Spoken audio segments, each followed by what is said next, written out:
before the official campaign period, I was covering Mar Rojas primarily.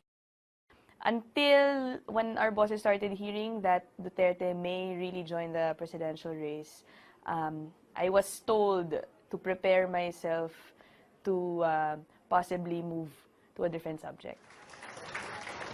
There was one specific reporter I got in touch with, and that's our stringer from Davao City, because I know for a fact that they're close. He's covered the mayor for such a long time, and if there's any reporter I would trust to give me reliable information about Duterte, it would be him.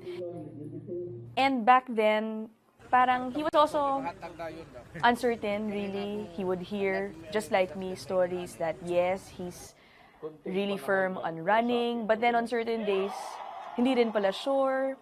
So parang, I guess from that you get a sense na no one really knew what he wanted to do, what his plan was. I'm not interested in the presidency. It does not appeal to me at all. I have yet to talk to the entire family in one occasion para konsultahon sila. Hindi ako tatakbo ng presidente. Wala akong ambisyon maging presidente. Nagkaroon na ng so-called Duterte serye, diba? It was such a long stretch. There was such big anticipation. Siguro a mix really of yung curiosity, this new character coming in, na parang who's this guy possibly joining this presidential race. So parang it dragged on for so long, literally until the last minute of the filing nung deadline. Parang everyone were tuned into their TV sets, waiting to see if he was gonna arrive there. There were even rumors na meron na siyang, nakita na daw siya nagland yung chopper niya, people taking selfies of him in the airport. I guess, because of that whole anticipation, the build-up, when he all of a sudden released this COC for mayor, I'd say maraming na-disappoint in that sense, because I guess many people at that time were already hoping that he would finally put an end to yung guessing game na yun. Hindi na wala yung hope ng tao, even if dumating na yung deadline. Because they knew, or many people knew, that the next option was possible substitution. PDP Laban's Martin Dino withdraws from the presidential race. The party has named Rodrigo Duterte as his substitute. It has to be my decision. That PDP's decision is their own. I must tanaw ko sa langit tong angay bagyo ko mo presidente. When Martin Dino withdrew, I guess it inevitably would raise people's hopes again that he could still run after all. He would always say na nung nakita niya yung final list of candidates, walang katanggap-tanggap para sa kanya doon. So I guess he felt the need to actually do something about it. I'm here to withdraw my COC as mayor of Davao City. And I guess many people's wishes came true. Yes. Yes, that's it, on the table. It's a matter. I have decided.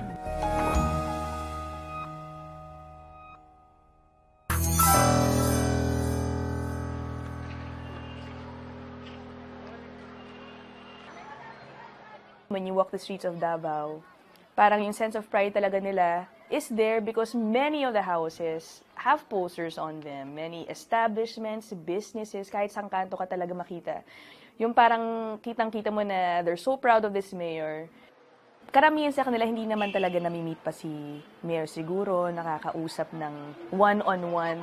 Pero you'll be surprised with how they talk. It's really as if they know this guy very well.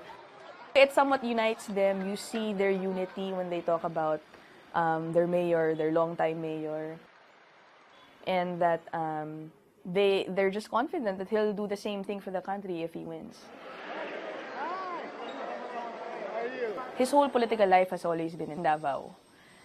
But then when we get to the provinces, or even here in Metro Manila, parang magugulat ka that saan nanggaling tong lahat ng taon to. And you see them, they're so passionate, lalapitan talaga. They really have that sense of siguro curiosity about who this guy is, offering something, this change that I guess many people were wanting to see. Surprised ako in that sense because siguro it's not really his supporters, but people really curious about this guy. Kasi at the forefront na makikita mo naman sa kanya pa rin yung character niya di ba? Maloko, mapagmura. Siguro that's among the reasons din bakit dumudumog yung tao to see for themselves who this person is, and then maybe eventually, hopefully, get to know him more in depth. The presidential and vice presidential races are heating up weeks before the elections. The latest Pulse Asia survey shows Duterte with a clear lead in the race to Malacanang. Duterte overtakes Poe for first place with a 5 percentage point lead. Parang antagal niya bago nag-sink in sa akin that this guy really is or could really win this thing. Kasi he started out so low, di ba? Ranked 4th. And then back then, ang tunog or the popular one was Grace Poe. So when he started climbing the surveys, parang really? Is this happening talaga? Pero siguro he just didn't mind it because he would always say na sa tinagal-tagal daw niya na politikos sa dami ng eleksyon na sinalihan niya. He never really relies on those. Siguro na feel ko lang na talagang seryoso na to when more reporters started covering him kasi we started from a really small group of reporters lang. Parang before we knew it, wow, parang dami ng biglang interesado dito, including foreign media. Presidente, mag 5 minutes. Towards media, he's so accommodating. Kaya na-surprise ako when he suddenly had this whole thing about boycotting us. Kasi back then, even if he had tight security, siya pa yung makikipaghatakan sa amin. Hahatakin niya kami in the middle of that big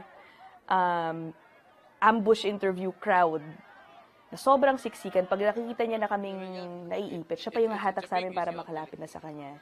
Aawayin niya pa yung security niya na huwag kaming haharangin. So he was that accommodating. Tapos binibiro niya pa nga ako lagi dahil lagi akong naiipit daw dahil sa liit ko. Kaya lagi niya daw akong nahahatak na lang bago pa siguro ako madurog dun sa security niya. Tapos, hindi pa ako. So As reporters, minsan pag late yung subject, it affects our entire day because obviously you have deadlines to meet. But you'll be surprised because it's the total opposite for his supporters. I remember he would come in 6 hours late for some sorties. Pero buong-buo pa rin yung crowd. And then sometimes, you try to do stories maybe and ask around because you would assume that people are annoyed waiting for him. Pero magugulat kayong sasagot pa nila sa'yo, hindi, okay lang, baka naman kasi may pinuntahan siyang iba. Alam mo naman, traffic dito sa Metro Manila talagang matindi. So parang they would even defend him. And if you ask them, maliban dun sa 6 hours from call time, they were there already hours prior pa. So, sobrang tagal talaga na lang naghihintay doon. And they would say that it's really because they wanna see the guy. As simple as that. He is very well aware of his social media following. Kasi minsan kinakausap niya sila through reporters na anong daw magagawa niya. He can control everyone. And I know that he's updated by his staff about what's being said to him online. And it would be crazy for him not to know about what how his social media presence is. It's because his campaign relied heavily on social media. Will you be giving them a deadline? Nagpapansin ka talaga sa atin yun. Sir, good evening. It's obviously not acceptable for public officials to do. I have to admit, I've seen him do similar antics. Parang there's a part of me that's gotten used to his ways.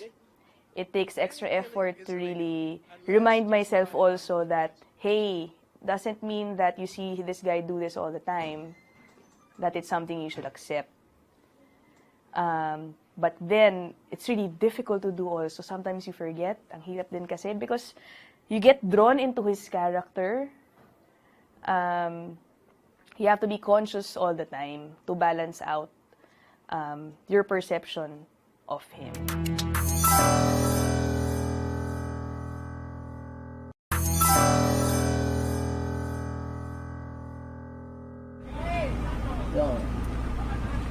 He's exactly the same on and off cam. And I think personally that's a good thing. But then, now that I think about it, hindi siya masyado mapagmura off-cam. Actually, mabait nga siya off-cam. He's very fatherly sa aming reporters, especially those na suki na niya, yung mga kilala na niya.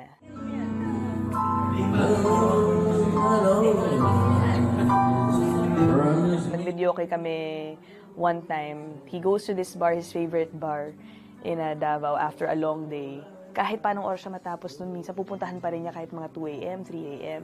And I remember, he will not let us go home until isa lahat kami kumanta ng kanta with him. Ang problema doon, so it was my turn, I was looking at his playlist. Wala akong alam dun sa mga kanta niya kasi lahat mga generation niya. Although, ang kapal-kapal nung songbook na alam nung pianista, pupunta ako dun sa ibang pages. No, you pick only from this. So, kunyari, yung turn ko, ang tagal ko nun dahil wala talaga akong alam na kanta niya. Sir, sino maging executive secretary? Wala pa. I don't know. Si Ina siguro. Isang time na may nagtanong sa kanya, Sir, sino yung magiging executive secretary mo na? Post siya. Si Ina na lang siguro para ko, talaga tong si Mayor. Yung parang, again, hindi niya naiisip na sometimes maybe he should avoid those. He does that all the time with the people I guess he's comfortable with. He blurts out all these jokes in the middle of serious conversations. So parang, ito talaga si Mayor, magugulat ka na lang na parang binabagit ka pala niya. He's really playful. We're here outside the house of Mayor Duterte. From here, the house really just looks ordinary. It's far from the extravagant houses we usually see from other politicians. Now, let's go inside. My initial reaction when I saw the house was, wow, really? Yung parang talagang kung ano lang makita mo sa bahay din ng kapitbahay mo. Magulo pa, daming gamit, nakapaila pong saan-saan. The family towards us, Howie, the mayor is din. But I do remember si Hanit kinakwento niya na very iyakin si mayor. So it's opposite what we know him to be, I guess. This was at one point in the campaign when his kids were already being dragged into all these allegations against him. And mahirap sa kanya kapag affected yung family niya because pag naiisip niya yung anak niya, he sees them as little boys and girls pa rin. I guess that shows his sentimental side, fatherly sentimental side. He didn't want his father to run for president. But when Rodrigo Duterte did, Sebastian or Baste responded as what any supportive child would do. I'm having a hard time because before all of this, it's the total opposite of my life. Our story on Baste Duterte got one of the biggest attention throughout the campaign. I guess just like his dad, there was a big sense of interest and curiosity about this guy who looked far from what many people would think of a presidential son to be. So fortunately, nakakuha ako, nagulat din nga ako dahil I heard he's very distant sa reporters. We were out in Davao City having a few drinks after work. And then he was there at the bar. We were introduced. Some reporters actually got him there already. Parang I thought it would be better if we set a different date for our interview. Nagulat ako that he agreed right away. He asked that we move venues for interview and they took us to their old house, family house in Davao City, in Matina. Si Inday Sara, medyo mahirap siyang hagilapin. I hear from City Hall people that medyo challenging talaga to get her to agree to an interview with you. Most of the time, we just get her during yung election day, na obviously lalabas siya para bumoto. Pero otherwise, really, ang hirap niya kunin. So, sana magpa-interview rin siya sa atin. Paolo also, just like his sister, I think it runs in the family that, at least among the siblings, that they're just really not very into media interviews. Medyo yun yung isa sa challenging parts of covering the mayor, getting his children on camera. Makikita mo yung lambing niya, I guess, especially dun kay Veronica. You'd always see the daughter going up to his dad, bubulungan kapag masyado na matagal yung pagsalita ni Mayor na parang, Dad, siguro uwi na tayo, tagal mo na nagsasalita, hindi pa kumakain yung mga tao. And then, si Mayor, never ko siya nakita na annoy or yung parang nakulitan sa anak niya, even if she would do it all the time. And ina-admit naman ni Mayor na kahinaan din niya talaga yung anak niyang, lalo na babae. I guess that's a glimpse of the kind of father that he is.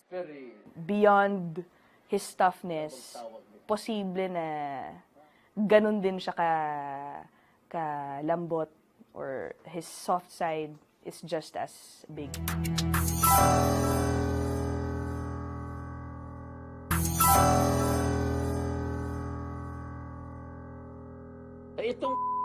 It's not just his swearing that sometimes gets him into trouble. His jokes and comments have also led to not so accurate reports.